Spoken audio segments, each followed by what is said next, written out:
Baba igama ngibani? Mina ngiyofela sikhosana. Ngiyofela sikhosana.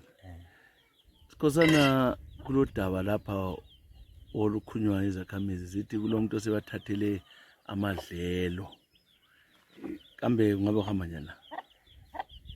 So engikwaziyo ukuthi kwabuya kuthiwe kuke kwaba le meeting ebubi edipha. Kwahlangana ke ama-village u-8 lo 5 lo 6 lo 4 kwaxoxwa ngaleyo ndaba. Then kwama kunjalo kwazabuya ke sekubuya sokuthunyezwa abantu lapha kimi uTheophilus. Ubaba yena lo kuthiwa wathathela abantu amadlelo. Bathunyezwa lapha ngoba umuntu owazi lindawo yimi vele engafica la. Then ngahamba ayabatshengisa indawo abantu laba ngoba sokwakhutshwa ucingo. Then ngithe sengibuyile ngaphenduka ngayabona uVidiko ngoba wayengekho, ngambuza ukuthi indaba leyo uyayazi yini?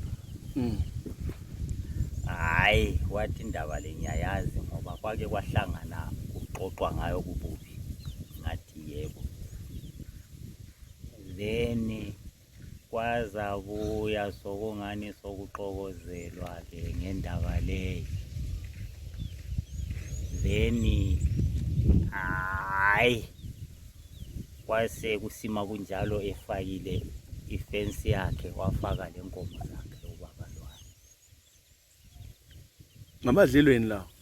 Amadlelo ngawethu.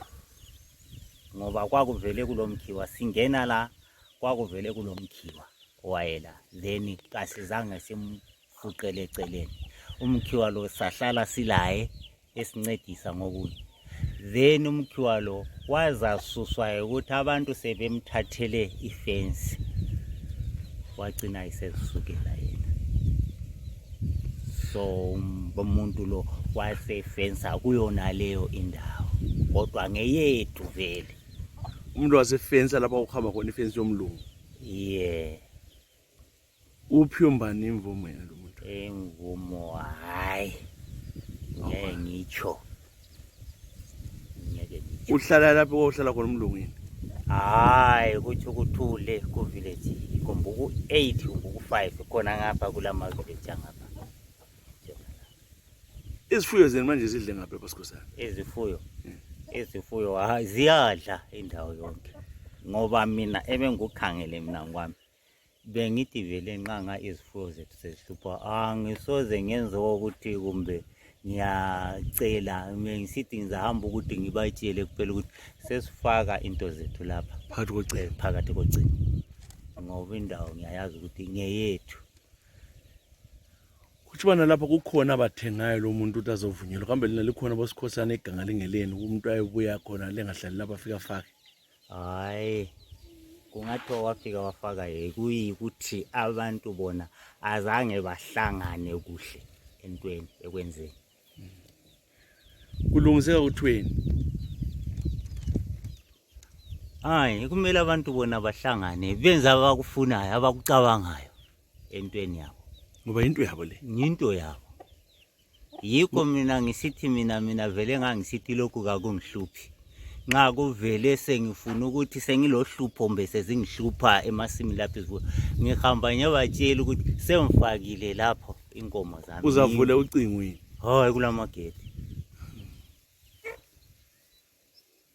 Kuthi uthi kalanga ukuthi abantu badlisa inkomo phakathi yena? Hayi angizange ngizwe okwala kwakhe. Uyakwazi ukuthi iganga leli ngeleni? Uyakwazi. Ucingo lolufakelana?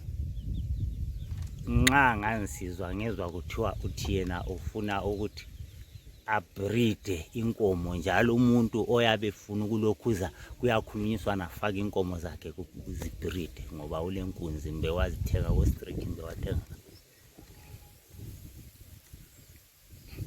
Ungatshela uthini ke abantu ezinye izakhamizi lezi ukuthi zenze lokho utsho nguwe ngoba izakhamizi ningazi ukuzwisisa lokho njengokusho. Hayi ngingaza ke vele ngizitshele la ngakho vele ngingaza ke ngizitshele ngoba ngingomunye ezagcina sezikhuluma kubi sesithi mina yimi sengithengise indawo. Ngoba wona umbonisile indawo. Ngoba vele ngiyazi. Awuzange uthengise. Ngingathengisa njani vele Isigaba. Esikhosana. No, uyazwakala. So lapha ke uthi hayi abantu ahambe kwekhuniswana zivulelwe zidla inkomo phakathi lapha. Aluba belohlupho kuvele kuyabe kumele ukuthi bamuze ukuthi uthini ngoba indawo ngeyethu vele. Kodwa ukwazi la waphiwa mali. Hayi ukuthi waphiwa mbani ngikhumbula ukuthi izakhamizi ngoba kuthiwa kwaba le meeting eyama village wonke. So ukuthi akuzange kuhlangane vele.